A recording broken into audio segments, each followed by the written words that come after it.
അടിമാലി പഴമ്പള്ളിച്ചാൽ മേഖലയിൽ മൊബൈൽ കവറേജിന്റെ അപര്യാപ്തത പ്രദേശവാസികൾക്ക് ബുദ്ധിമുട്ട് സൃഷ്ടിക്കുന്നു. വന്യമൃഗശല്യം രൂക്ഷമായ പ്രദേശത്ത് ആളുകൾക്ക് പരസ്പരം ആശയവിനിമയത്തിന് മതിയായ സൗകര്യമില്ലാത്തത് വെല്ലുവിളിയാകുന്നുണ്ട്.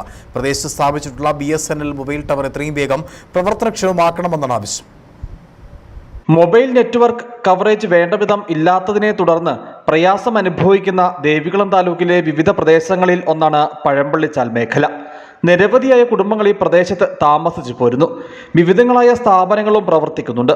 മൊബൈൽ കവറേജിന്റെ മതിയാംവിധമുള്ള ലഭ്യത കുറവ് പരസ്പരമുള്ള ആശയവിനിമയത്തിന് വെല്ലുവിളിയാകുന്നുണ്ട്.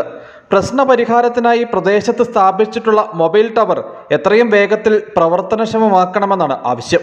BSNLന്റെ ടവർ ഇവിടെ നിർമ്മിച്ചത് 1 വർഷത്തോളമായി. നാളിതുവരെയായിട്ട് അത് ഓപ്പൺ ചെയ്ത് നമ്മുടെ പ്രദേശത്തെ ജനങ്ങൾക്ക് വേണ്ടി അത് ഓണാക്കി തന്നിട്ടില്ല.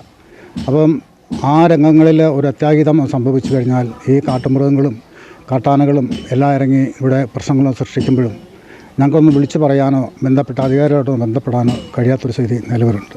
മൊബൈൽ നെറ്റ്വർക്കിന്റെ കുറവ് പ്രദേശത്തെ ഇന്റർനെറ്റ് ലഭ്യതയുടെ കാര്യത്തിൽ പിറകോട്ടാക്കുന്നു. ഇത് വിദ്യാർത്ഥികൾക്കും മറ്റും പ്രതിസന്ധിയാകുന്നു. കാട്ടാനശല്യം രൂക്ഷമായ പ്രദേശം കൂടിയാണ് പഴമ്പള്ളിച്ചാൽ. ആവശ്യഘട്ടത്തിൽ ആളുകൾക്ക് പരസ്പരം ആശയവിനിമയത്തിനും ഇപ്പോഴത്തെ സാഹചര്യം വെല്ലുവിളിയാകുന്നു. ഏറ്റവും അടിയന്തര ഘട്ടത്തിൽ ടാക്സി വാഹനങ്ങൾ വിളിക്കുന്നതിനും മൊബൈൽ കവറേജിന്റെ കുറവ് വിലങ്ങുതടിയാകുന്നുവെന്ന് പ്രദേശവാസികൾ പറഞ്ഞു. News bureau, Adimali.